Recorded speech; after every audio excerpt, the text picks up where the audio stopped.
Dalam tugas kemarin, Anda diminta untuk mengirimkan pesan terenkripsi kepada teman Anda di kelas.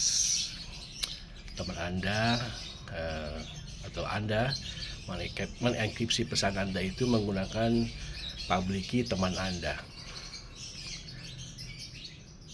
Dan ketika Anda melakukan enkripsi tersebut, Anda dengan yakin menggunakan public key punya teman Anda.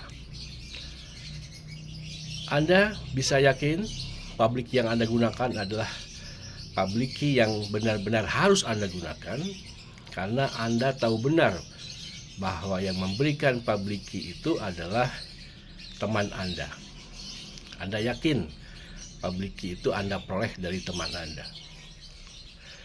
Bagaimana kasusnya kalau misalnya ada orang lain, ya, atau Anda mendapatkan public key dari suatu tempat atau dari seseorang yang tidak Anda kenal, tapi mengklaim bahwa public key itu adalah public key punya teman Anda. Nah, di sini ada masalah, apakah Anda boleh mempercayai begitu saja klaim dari seseorang tersebut bahwa public key yang dia berikan adalah public key punya teman Anda yang ingin Anda ajak komunikasi secara aman? Atau apabila saya memberikan tugas di kelas untuk Anda mengenkripsi pesan menggunakan public key punya saya memberikan langsung kepada Anda, tentunya Anda bisa langsung yakin bahwa itu adalah public key kepunyaan saya. Tapi apabila Anda mendapatkan public key punya saya itu dari orang lain yang tidak Anda kenal dan tidak Anda yakini bahwa orang tersebut kenal dengan saya juga, ya. Nah, tentunya Anda tidak boleh percaya begitu saja, karena bisa jadi orang yang memberikan public key punyaan saya tersebut, ya, hanya mengklaim tanpa bukti yang sebenarnya, atau bisa saja dia mengaku-ngaku punya public key punya saya, tapi sebetulnya itu adalah public key punya dia yang nanti bisa digunakan oleh dia untuk mendekripsi pesan yang Anda kirimkan untuk saya. Nah, bagaimana Anda membayangkan bagaimana kalau yang berkomunikasi itu adalah mesin di internet, komputer milik Anda akan mengakses suatu server secara secure, ya, maka komputer Anda, ya, dan komputer Anda ketika berkomunikasi dengan server itu harus untuk memproteksi informasinya agar aman, maka Anda harus menggunakan public key dari server tersebut. Tapi bagaimana Anda bisa yakin atau komputer Anda bisa yakin bahwa public key yang dimiliki server itu betul-betul adalah public key yang harus Anda gunakan ketika berkomunikasi dengan server yang Anda inginkan? Karena bisa jadi, ya, ada yang memasang server palsu, ya, mengklaim bahwa server yang palsu tersebut adalah server yang ingin Anda akses. Bisa saja seperti itu. Nah, bagaimana, ya, meyakinkan komputer yang Anda pakai untuk mengakses suatu server, ya, agar komputer yang Anda pakai tersebut, ya, betul-betul yakin bahwa server yang diakses itu adalah server yang betul-betul ingin Anda akses, sehingga informasi yang Anda encrypt yang disampaikan ke server tersebut betul-betul hanya bisa dibuka oleh pemilik server atau server yang memang ingin Anda tuju, ya. Nah, ilustrasi yang pertama tadi, Anda mengirimkan message kepada teman atau kepada saya menggunakan public key teman dan public key saya. Anda bisa langsung menggunakan public key milik teman Anda atau punya saya karena yakin bahwa public key itu milik teman Anda atau milik teman saya, karena kita berkomunikasi secara langsung, ya.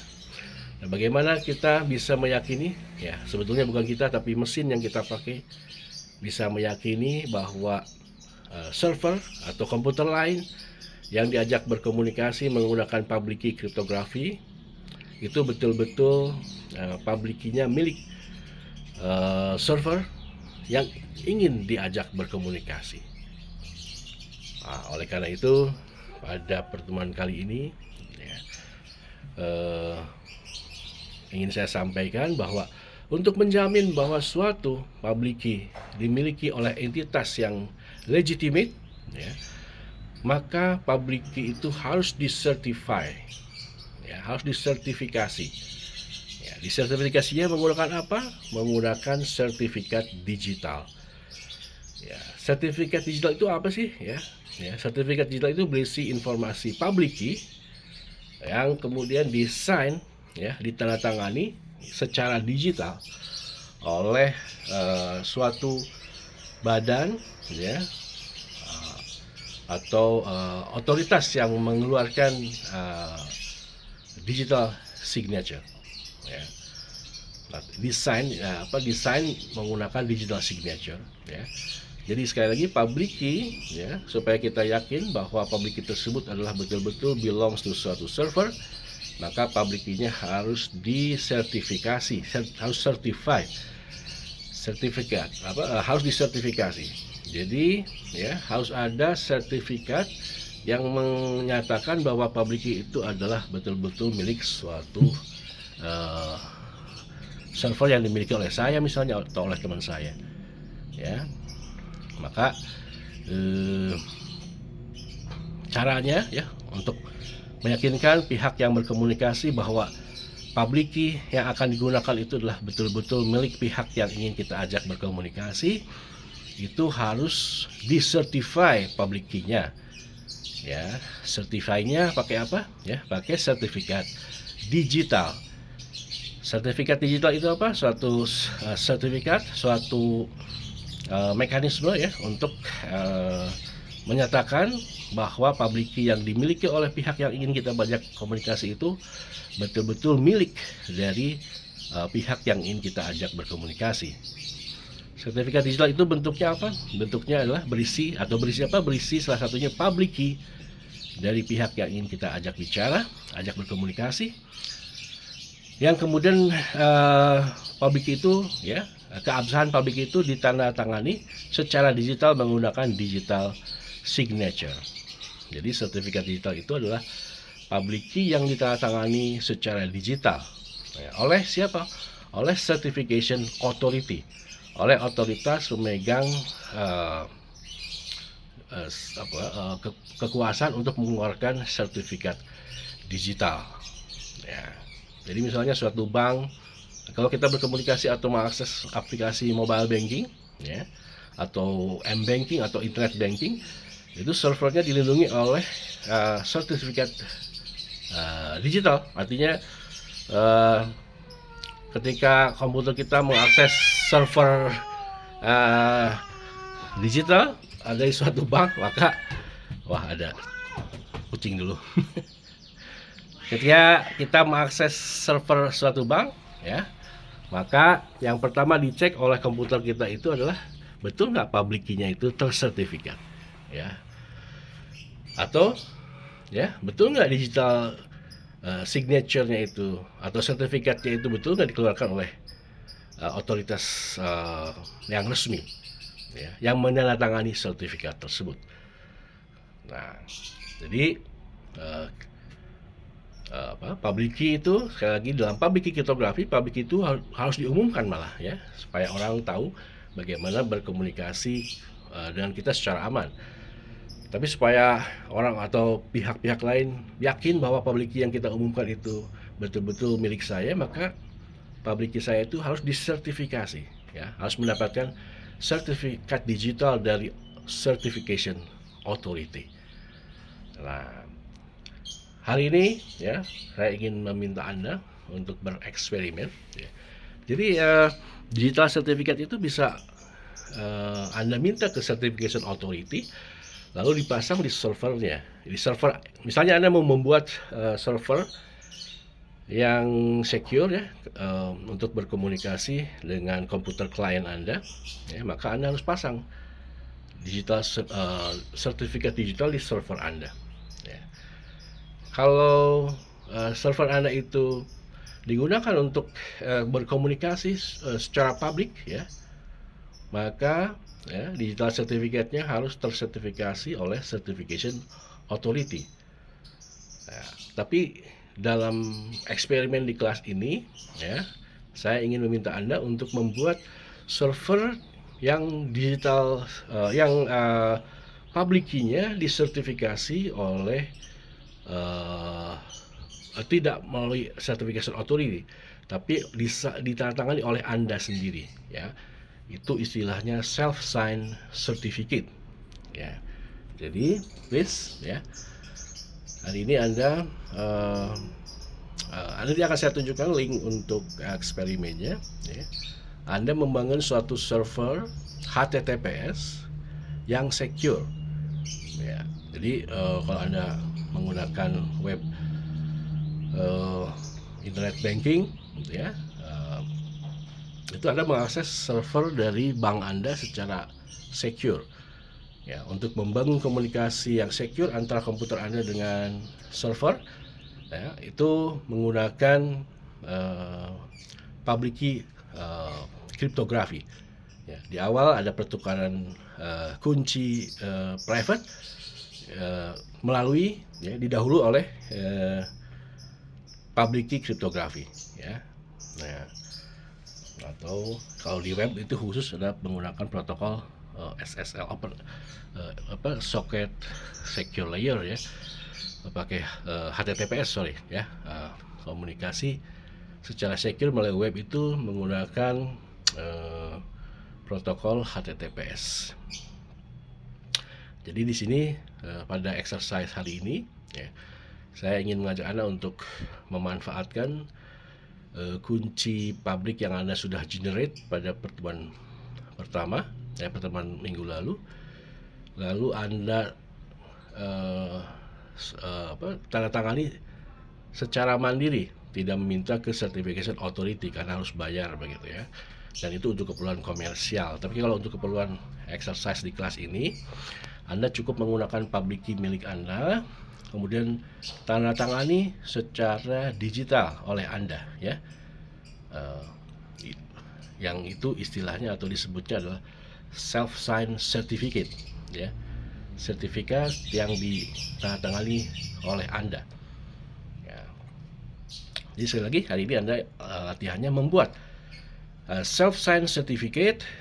Lalu setelah itu, ya, setelah Anda mendapatkan sertifikat digital yang Anda sign sendiri, sertifikatnya Anda pasang di server. Silakan, nanti saya akan kirimkan linknya juga, bagaimana men-setup HTTPS server di Ubuntu server, ya. Jadi silakan Anda, bukan Ubuntu aja sih, silakan Anda mau pakai Linux yang lain bisa juga, ya. Kalau yang Anda bisa pakai virtual machine, ya, virtual box atau virtual machine yang lain yang bisa Anda pakai untuk men-setup server Linux, ya. Anda mau pakai Unix juga boleh, ya, atau server Windows boleh juga kalau Anda mau, ya. Anda setup HTTPS server, ya, server HTTP, ya, web server yang secure, ya. Itu ya tugas Anda, ya. Jadi pertama sekali lagi adalah membuat sertifikat yang ditandatangani secara mandiri oleh Anda, self sign certificate. Setelah itu Anda pasang self sign sertifikatnya di server yang Anda setup, ya, untuk membangun HTTPS server, ya, HTTPS server, ya. Kemudian Anda tes, ya, Anda semuanya direkam, ya. Anda gunakan screen recorder, Anda rekam, ya. Nanti Anda akan bisa melihat bahwa ketika pertama kali, ya, komputer klien Anda mengakses server HTTPS yang Anda sudah setup, ya, komputer kliennya akan komplain, ya.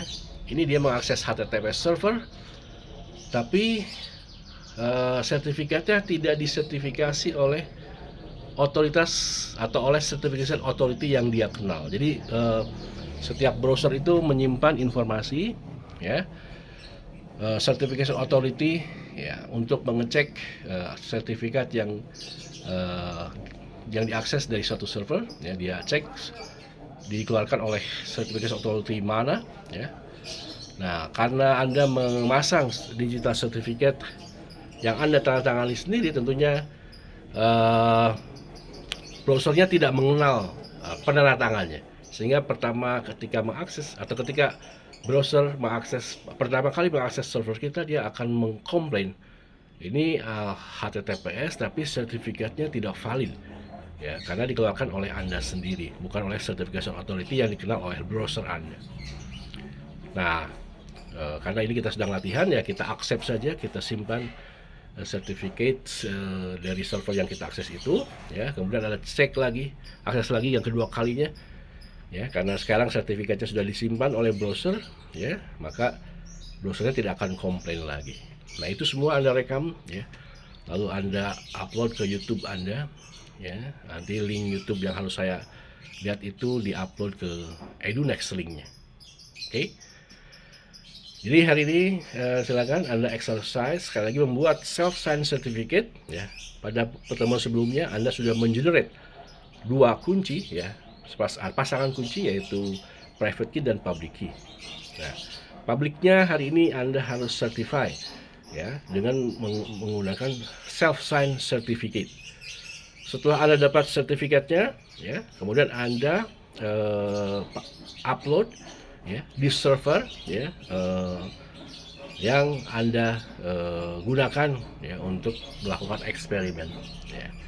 Jadi 2 task hari ini, ya, yaitu Anda membuat self-sign certificate, kemudian men-setup HTTPS server memanfaatkan self-sign certificate tersebut. Oke, ya, nanti saya akan berikan link petunjuk untuk mengakses bagaimana membuat self-sign certificate dan men-setup HTTPS atau HTTPS server. Oke, selamat mengerjakan tugas.